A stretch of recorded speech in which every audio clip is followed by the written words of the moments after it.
Vous pensez que la saison du potager touche à sa fin et qu'il est temps de remiser les outils? Et si je vous disais qu'Ou n'est pas une ligne d'arrivée, mais plutôt le coup d'envoi d'une seconde récolte? Oui, oui, vous avez bien entendu. Aujourd'hui, nous allons briser le mythe selon lequel il est trop tard pour semer ou planter. Je vais vous présenter 10 variétés à croissance rapide qui, non seulement auront le temps de se développer, mais vous offriront aussi des légumes frais et des herbes aromatiques directement de votre jardin, et ce, jusqu'aux premières gelées. Restez avec nous et votre potager connaîtra un second souffle. Bon nombre de jardiniers amateurs ont pris l'habitude de considérer août comme le mois exclusivement dédié à la récolte et à la préparation du potager pour l'hiver. Cette conviction remonte à une époque où le choix des semences était limité et où l'on connaissait peu les variétés hybrides précoces. Mais l'agronomie ne cesse d'évoluer. La durée du jour raccourcit, la chaleur s'adoucit et les nuits deviennent plus fraîches, des conditions idéales pour de nombreuses cultures, parfois même meilleures que la canicule de juillet. Le tout est de savoir quoi semer ou planter précisément. Alors, ouvrons notre liste des sprinteurs du potager. Et le premier sur la ligne de départ, bien sûr, c'est le roi des cultures express, le radis. Ce légume racine est un champion de la vitesse. Imaginez un instant, certaines variétés, comme le célèbre 18 jours, ne demandent pas 3 semaines pour passer de la graine à un radis croquant et juteux sur votre table. C'est si rapide que vous n'aurez même pas le temps de vous ennuyer du soleil estival. Beaucoup pensent que le radis est une affaire purement printanière. Mais laissez-moi vous révéler un secret. Un semis en août donne souvent des récoltes encore meilleures. Premièrement, la chaleur accablante diminue. C'est elle qui rend le radis dur, amer et le fait monter en graines.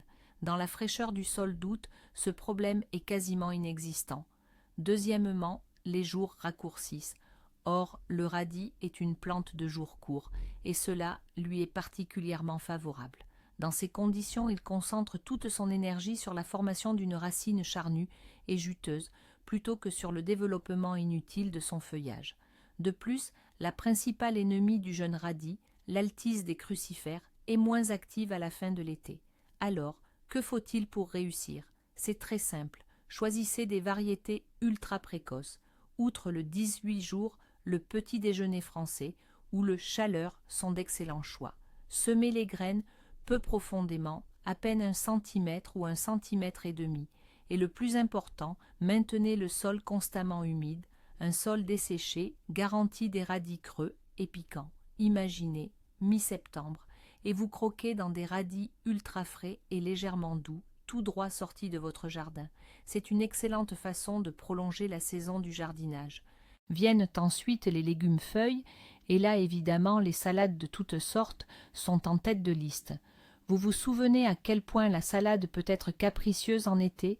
Par forte chaleur, elle devient amère, ou alors elle monte en graines très vite, produisant sa hampe florale et devenant immangeable. Eh bien, août et septembre, c'est son heure de gloire. Les nuits fraîches et la douceur des journées rendent les feuilles incroyablement tendres, juteuses et sucrées, sans la moindre amertume. Ce sont les conditions idéales pour la salade. Quelle variété choisir? Privilégiez les laitues à couper et les laitues Batavia. Par exemple, la Lolorosa, la feuille de chêne ou la bonne vieille Odesky Kucheriavets. Elles poussent rapidement et vous pourrez récolter dès 25 à 30 jours.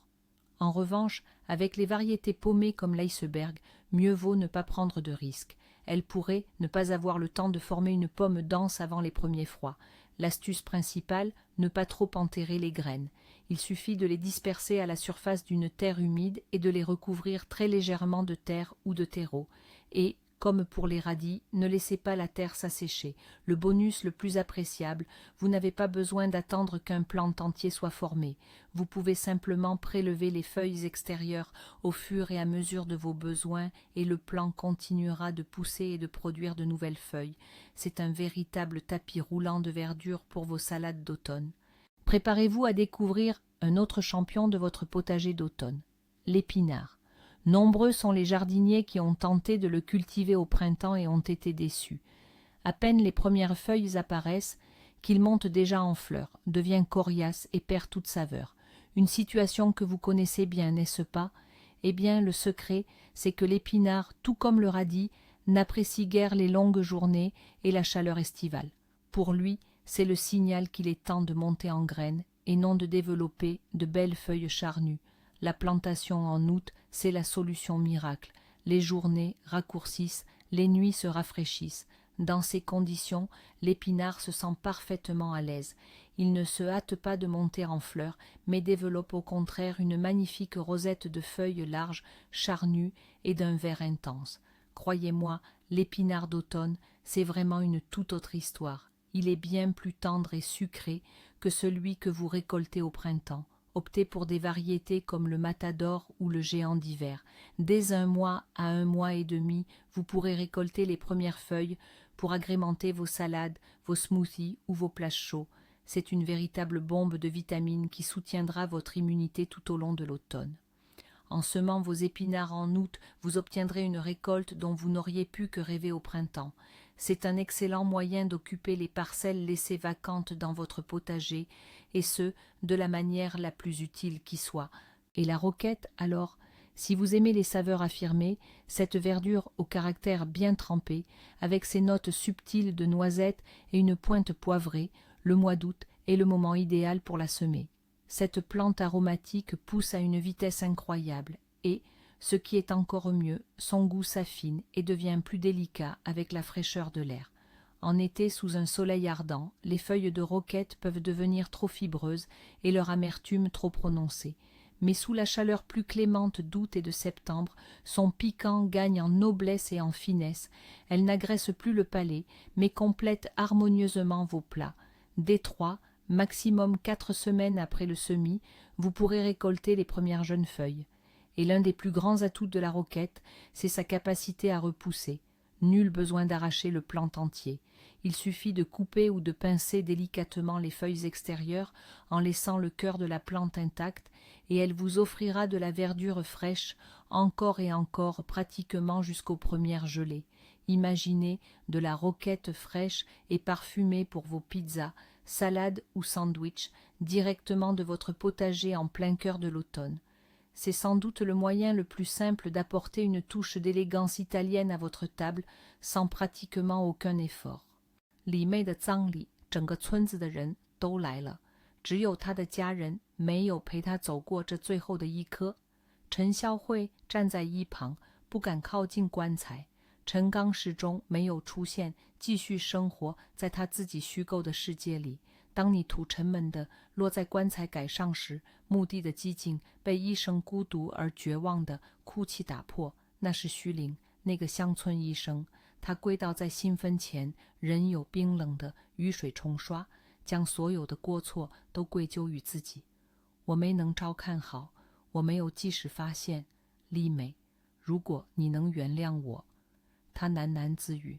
突然他灵光一闪，他蒙地一站，抬起那张泪流满面望向阴沉天空的脸，像宣誓般说道：我会弥补我的过失，我会找到你的女儿们，我会不惜一切代价抚养他们长大，他们会活下去的，为了自己也为了你，我保证。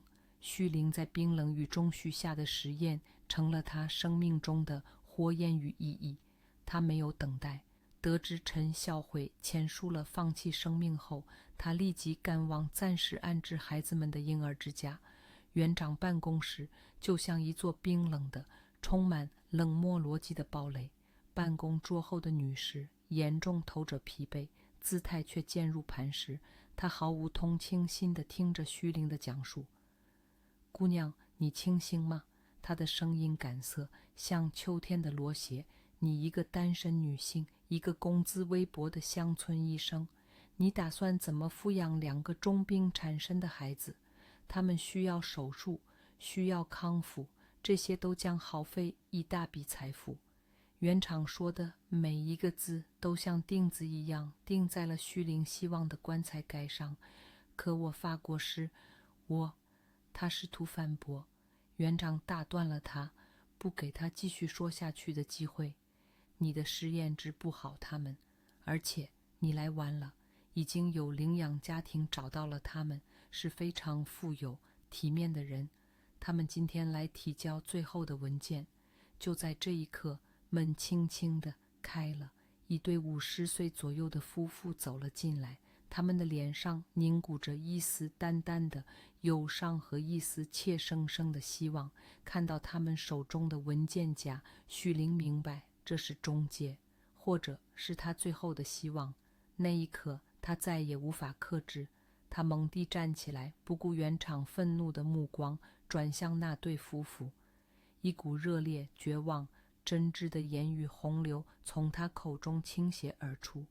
他讲述了所有关于丽美，关于她的恐惧和羞耻，关于她亲生女儿的残忍，关于那个因悲伤而疯癫的丈夫。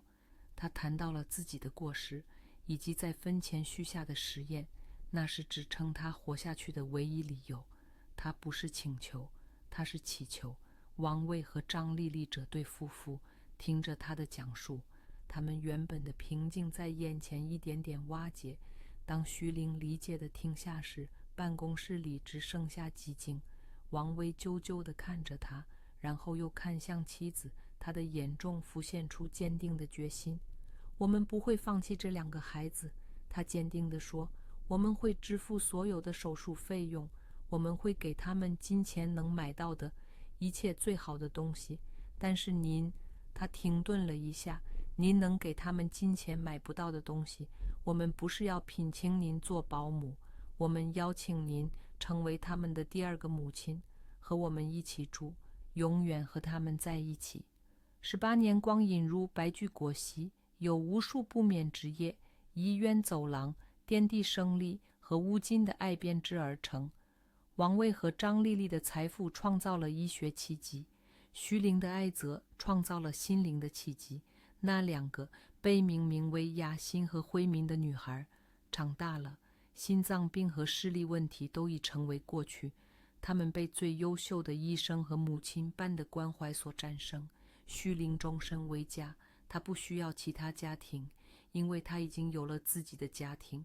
而她生命中最幸福的一天，是当长大成人的雅欣和慧敏在她成年礼那天拥抱她，轻声说出，谢谢您为我们所做的一切，妈妈。那天晚上，徐灵望着浩瀚的星空，微笑了。你看到了吗，李美？我信守了诺言，你的女儿们很幸福，现在你也可以在那里安息了。而我在这里也很幸福，总有一天我们一定会再见面的，我保证。如果您喜欢这个故事，请点赞、订阅并留下您的评论，这对于我们非常重要。您认为徐灵将自己的一生奉献给并非亲生的孩子，这样做是对的吗？请在评论中写下您的看法。Passons maintenant aux herbes aromatiques pour votre table. Et là, le grand favori, c'est bien sûr l'ânette. Ça semble simple, n'est-ce pas? Pourtant, il y a quelques astuces à connaître. L'ânette est une plante qu'il faut et qu'on peut semer en continu tout au long de l'été, et le mois d'août ne fait évidemment pas exception. Beaucoup pensent qu'un semis printanier suffira pour avoir de l'ânette jusqu'à l'automne. Mais c'est une erreur. L'ânette semée au printemps durcit rapidement et monte en graines. Or, ce que nous voulons, c'est une verdure jeune, tendre et parfumée. C'est pourquoi le semis d'août est si important. Pendant que l'ânette du printemps vieillit, vous semez une nouvelle série. 3 à 4 semaines plus tard, vous aurez à nouveau une verdure jeune et juteuse, idéale pour les salades, la préparation des cornichons ou simplement pour saupoudrer vos pommes de terre nouvelles. Pour un semis tardif, privilégiez les variétés buissonnantes comme alligator ou bouillant. Elles montent moins vite en graines et produisent beaucoup plus de feuillage. Les graines d'ânette germent assez lentement à cause des huiles essentielles présentes à leur surface. Pour accélérer le processus, vous pouvez les faire tremper 2 jours dans de l'eau tiède en changeant l'eau régulièrement. Cette astuce simple vous permettra d'obtenir une récolte encore plus rapide. Il en va de même pour la coriandre, ou comme beaucoup appellent ces graines, le coriandre. Si vous avez déjà tenté de cultiver la coriandre en plein été, vous connaissez cette frustration. À peine sorties de terre, les jeunes pousses délicates montent presque aussitôt en graines. Quelques feuilles ciselées et hop, la tige florale apparaît. Au final, pas de feuilles à récolter en quantité suffisante et pas de graines à espérer non plus. Eh bien, laissez-moi vous dire, oubliez ces déboires estivaux. Semer la coriandre en août, c'est la solution miracle. Comme beaucoup d'autres herbes aromatiques, elle ne supporte tout simplement pas la chaleur intense et les longues journées ensoleillées. Pour elle, c'est le signal d'une floraison immédiate. Par contre, la fraîcheur et les jours qui raccourcissent en fin d'été constituent son environnement idéal. Dans ces conditions confortables, la coriandre ne se précipitera pas pour se reproduire. Au lieu de cela, elle consacrera toute son énergie à former des touffes généreuses, bien ramifiées et incroyablement parfumées. Les feuilles seront grandes, tendres et dotées de ce goût si vif et intense que vous recherchez. Vous pourrez ainsi récolter plusieurs fois, assurant un approvisionnement en herbes fraîches pour vos salades, soupes et sauces tout au long de l'automne. C'est votre véritable opportunité de cultiver une coriandre authentique et de qualité, sans avoir à lutter contre les éléments. N'oublions pas les oignons à cultiver pour leurs feuilles. C'est sans doute la méthode la plus simple et la plus sûre de vous garantir des herbes fraîches jusqu'à la fin de l'automne, et pour cela, nul besoin de se tracasser avec les graines. Tout ce dont vous aurez besoin, ce sont de simples bulbilles d'oignons, ou même de petits oignons que vous auriez gardés de votre récolte. Vous pouvez également utiliser ceux que l'on trouve dans le commerce. L'essentiel est qu'ils soient sains et fermes. Trouvez un petit coin libre au potager et enfoncez simplement les oignons dans la terre, pas trop profondément, en laissant leur sommet affleurer la surface. Espacez-les de quelques centimètres seulement. On appelle parfois cette technique la plantation serrée. En seulement quelques semaines, de belles feuilles vertes et charnues pointeront le bout de leur nez. Un temps frais leur est même bénéfique. Les feuilles poussent moins vite, mais elles sont alors très charnues, parfumées et ne durcissent pas de sitôt. Vous pouvez arracher les oignons entiers selon vos besoins, ou bien simplement couper les feuilles au ciseau en laissant le bulbe en terre pour qu'il donne de nouvelles pousses. C'est l'un des moyens les plus fiables d'obtenir des vitamines fraîches du jardin, alors que la saison estivale semble déjà derrière nous. Et si on ajoutait une touche d'exotisme à notre potager d'automne? Que diriez-vous du pak choi? Si vous n'avez jamais cultivé ce légume asiatique étonnant, le mois d'août est le moment idéal pour se lancer. Le pak choi, également connu sous le nom de chou chinois ou chou de Shanghai, est une véritable aubaine pour le jardinier. Il pousse à une vitesse incroyable, littéralement en 40 à 50 jours, de la semence à la récolte. Cela signifie qu'en le semant début août, vous êtes assuré de récolter dès septembre. Son principal atout? Il ne forme pas de pommes comme nos choux traditionnels. Ce sont ses côtes charnues, croquantes et juteuses, accompagnées de leurs tendres feuilles vertes, qui sont consommées. Son goût se situe entre le chou et les épinards, avec une note très délicate et fraîche. Contrairement à ses cousines à pommes, le pak choi est bien moins exigeant en matière d'entretien. Il est résistant au froid et supporte très bien la fraîcheur automnale. De plus, la fin de l'été marque une diminution significative de l'activité de l'altise, le principal ravageur des brassicacées. Cela signifie que vous n'aurez probablement même pas besoin de lutter contre les nuisibles. En salade, dans les soupes ou rapidement sauté à la poêle, il est tout simplement délicieux. Essayez, c'est un jeu d'enfant. Voyons maintenant où planter tout ça. En effet, d'ici août, bon nombre de vos parcelles seront déjà libres. Mais semer directement dans une terre épuisée, ce n'est pas l'idéal. Il faut d'abord la revigorer un peu et la préparer pour un second cycle de culture. Avant de replanter, assurez-vous de bien ameublir votre parcelle. Durant l'été, la terre s'est compactée à cause des arrosages et des pluies, et les jeunes racines ont besoin d'air. Utilisez une serfouette ou un cultivateur pour aérer la couche superficielle sur 5 à 7 cm de profondeur. Il n'est pas nécessaire de travailler le sol en profondeur afin de ne pas perturber sa structure. L'étape la plus cruciale, apporter un peu de nourriture au sol. Durant le printemps et l'été, les premières cultures ont déjà puisé de nombreuses substances nutritives dans la terre. Pour que la seconde récolte soit tout aussi généreuse, il faut lui rembourser sa dette. L'idéal est d'incorporer un peu de compost bien mûr ou de lombricompost. Éparpillez-le sur la surface de la parcelle à raison de quelques litres par mètre carré, puis incorporez-le légèrement à l'aide d'un râteau. Cela offrira aux nouvelles plantations l'énergie de démarrage nécessaire pour une croissance rapide. N'utilisez pas de fumier frais, il risquerait de brûler les racines délicates des jeunes pousses, et évitez les engrais minéraux azotés. En automne, un excès d'azote est inutile, il réduit la résistance des plantes au froid.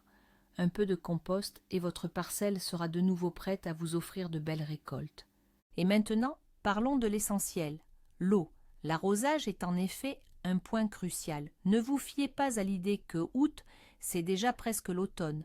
Le soleil peut encore être très actif et le sol, lui, peut vite s'assécher, surtout dans les régions méridionales. Les jeunes semis, à peine sortis de terre, sont incroyablement vulnérables à la sécheresse. Leur minuscule système racinaire est encore très proche de la surface, et c'est justement cette couche qui s'assèche en premier. Un seul jour de forte chaleur sans arrosage suffirait à anéantir tous vos efforts. C'est pourquoi, durant les 2 premières semaines suivant le semis, surveillez de près vos plantations. La terre doit être constamment humide, sans jamais être détrempée. Mieux vaut arroser un peu à la fois, mais fréquemment, voire tous les jours si le temps est sec. Utilisez une petite pomme d'arrosoir pour ne pas lessiver le sol et ne pas abîmer les jeunes pousses délicates. Lorsque les plants auront bien grandi et seront plus robustes, vous pourrez espacer les arrosages en les rendant plus copieux pour que l'eau atteigne les racines profondes. Gardez à l'esprit qu'un arrosage régulier et maîtrisé en août est la clé du succès de votre deuxième récolte. Et si l'on abordait maintenant les légumes racines sous un angle un peu plus sérieux, vous pensez qu'il est déjà trop tard pour les semer? Détrompez-vous, pas du tout. Bien sûr, vous n'allez pas cultiver d'énormes betteraves destinées à la conservation hivernale, mais ce n'est pas le but. Notre objectif est d'obtenir ce que l'on appelle des légumes en botte. Il s'agit de petits légumes racines, très tendres et sucrés, à peine plus gros qu'une balle de ping-pong. Leur atout majeur est qu'ils se préparent en quelques minutes seulement, et leur saveur est bien supérieure à celle de leurs homologues plus grands, souvent plus fibreux. De plus, pour ces jeunes betteraves, on consomme non seulement la racine, mais aussi les fanes, juteuses et tendres, parfaites pour les salades ou les soupes en remplacement des épinards. Pour cela, tournez-vous vers les variétés les plus précoces. Les Bordeaux 237, Détroit ou Pablo F1 sont idéales. Elles arrivent à maturité technique en 60 à 80 jours après la levée. En les semant dès la première décade d'août, vous obtiendrez, dès le début octobre, une magnifique récolte de jeunes et douces racines. C'est une excellente façon d'enrichir votre table d'automne en vitamines fraîches. Le daikon, aussi appelé radis japonais, est également un excellent choix pour une plantation en août. Mieux encore, cette période est même plus propice pour lui que le printemps. En effet, le daikon, tout comme le radis, est une plante de jours courts. Sous les longues journées du printemps et du début de l'été, il a tendance à monter rapidement en graines, formant une tige florale au détriment de sa racine. Mais lorsque les jours raccourcissent, il est dans son élément et concentre toute son énergie sur le développement d'une racine grosse et juteuse. Semé en août, le daikon pousse très rapidement, en seulement 40 à 70 jours selon les variétés. Et ce qui est encore plus appréciable, c'est que la récolte d'automne est pratiquement dépourvue de l'amertume parfois présente chez la rave. Les racines sont alors très tendres, croquantes et légèrement sucrées. Privilégiez les variétés précoces et semi-précoces, comme le Minowase ou le Sacha. Elles conviennent parfaitement à notre climat. Le daikon se conserve très bien, vous permettant ainsi de savourer de fraîches salades vitaminées, non seulement en automne, mais aussi au début de l'hiver. C'est une culture merveilleuse et malheureusement trop rare dans nos potagers. Beaucoup seraient surpris, mais on peut même planter certaines variétés de petits pois en août. Bien sûr, il ne s'agit pas de viser des récoltes gigantesques pour la congélation hivernale. Notre objectif est de savourer des gousses fraîches, sucrées et tendres en fin d'automne, quand tout le monde a déjà oublié ce genre de délices. Cette astuce fonctionne à merveille, surtout dans les régions du sud où l'automne doux s'étire en longueur. Mais même sous des latitudes plus tempérées, on peut tenter l'expérience. Le secret de la réussite réside dans le choix de la bonne variété. il vous faut les variétés sucrières les plus précoces, ultra rapides, celles qui donnent leur première gousse en seulement 45 à 50 jours après la levée. Des variétés comme Ambrosia ou Gégalova 112 sont parfaites. Avant le semis, il est impératif de faire tremper les graines de petits pois pendant 24 heures dans de l'eau tiède afin qu'elles gonflent et germent plus rapidement. Choisissez l'heure, l'endroit le plus ensoleillé et abrité du vent de votre jardin. Et n'oubliez pas de mettre en place immédiatement des supports sur lesquels ils pourront s'accrocher grâce à leurs vrilles. Imaginez cette petite fête en plein cœur de l'automne, cueillir une gousse croquante et juteuse, pleine de petits pois sucrés, directement du plant. C'est un petit miracle tout à fait réalisable de vos propres mains. Maintenant, parlons de la manière de prolonger la vie de notre potager d'automne et, en quelque sorte, de déjouer la nature. Le principal ennemi des cultures tardives, ce sont bien sûr les premières gelées. Elles peuvent survenir subitement et anéantir toute une récolte en une seule nuit. Mais nous avons un allié fiable, le voile d'hivernage.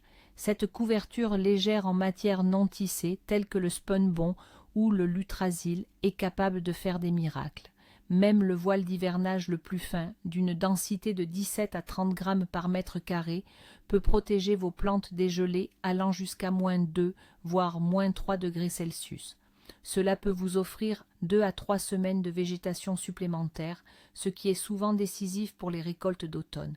L'idéal est d'installer à l'avance des arceaux bas au-dessus de vos planches de culture, fabriquées en fil de fer ou en tubes de plastique. Ainsi, à tout moment, dès l'annonce d'une météo défavorable, vous pourrez rapidement recouvrir les cultures. Pendant la journée, lorsque le soleil brille, il est préférable de retirer le voile pour que les plantes reçoivent suffisamment de lumière et soient bien aérées. Ce petit tunnel de protection ne se contentera pas de sauver vos légumes du froid, il créera également un microclimat plus favorable, accélérant ainsi leur croissance. C'est un petit effort qui apportera d'énormes bénéfices. De plus, pour une récolte d'automne généreuse et sans souci, voici un autre petit secret. Le choix de l'emplacement est primordial. Évitez de planter vos cultures successives n'importe où. Appliquez le principe de la rotation des cultures, même au cours d'une même saison. L'idéal, ce sont les parcelles qui se sont libérées après la récolte des pommes de terre précoces, des oignons ou de l'ail d'hiver. Pourquoi justement celles-là? Premièrement, pour ces cultures précédentes, vous avez très probablement enrichi la terre avec un bon apport de matière organique, que ce soit à l'automne ou au printemps. Le sol y est donc encore très fertile. Les nouvelles plantations y trouveront un terreau idéal. Deuxièmement, ces cultures précédentes appartiennent à des familles botaniques différentes. Par exemple, après les oignons et l'ail, vous pouvez sans problème planter toutes sortes de légumes-feuilles, des radis ou des betteraves. Cela réduit considérablement le risque d'accumulation de maladies et de ravageurs spécifiques à une seule famille de plantes dans le sol. C'est comme si vous réinitialisiez la parcelle, empêchant les agents pathogènes de s'y installer durablement. Ainsi, vous résolvez 2 problèmes à la fois. Vous évitez que la terre ne reste en friche et ne s'envahisse de mauvaises herbes, tout en offrant aux nouvelles plantations des conditions des plus favorables et saines. C'est une gestion intelligente et efficace de chaque centimètre carré de votre potager. Et si vous avez déjà fait toutes vos récoltes, mais que vous n'avez plus envie ou pas le temps de planter quoi que ce soit de comestible, ne laissez pas la terre à nu. C'est la plus grande erreur. Une terre à nu est une invitation aux mauvaises herbes et à l'érosion. Mais il existe une solution élégante, les engrais verts. Les engrais verts sont des plantes que l'on sème non pas pour leur récolte, mais pour améliorer et assainir le sol. Et le mois d'août est le moment idéal pour les semer. L'engrais vert le plus populaire et à croissance rapide est la moutarde blanche. Elle germe en à peine 3 jours et développe rapidement une masse verte importante. Ses racines aèrent et ameublissent parfaitement le sol, tandis que les huiles essentielles contenues dans ses feuilles repoussent les nuisibles comme les vers fils de fer et freinent le développement de maladies telles que le mildiou. Une autre excellente option est la facélie. C'est un engrais vert universel, car elle n'est parente d'aucune des cultures potagères principales. Cela signifie qu'on peut la semer après n'importe quelle culture et avant n'importe quelle autre. en semant des engrais verts en août, vous leur permettrez de bien se développer avant les grands froids. À la fin de l'automne, vous pourrez les faucher et les incorporer au sol, l'enrichissant ainsi en matière organique. Ou bien vous pouvez simplement les laisser sur place pour l'hiver comme paillis, ce qui protégera la terre du gel en profondeur. C'est le meilleur investissement pour la santé de vos futures récoltes. Parlons maintenant d'une erreur courante que commettent les débutants, souvent emballés par l'idée d'une deuxième récolte. Ne cédez surtout pas à la tentation. La principale erreur est de semer ou de planter en août des cultures à cycle de végétation long. Par exemple, il serait vain de vouloir cultiver des choux, pommés, tardifs, qui exigent plus de 100 jours pour former une pomme bien dense. Évitez aussi les courges, les grandes variétés de carottes ou les tomates tardives. Ces cultures n'auront tout simplement pas le temps d'arriver à maturité avant les premières gelées sérieuses et durables.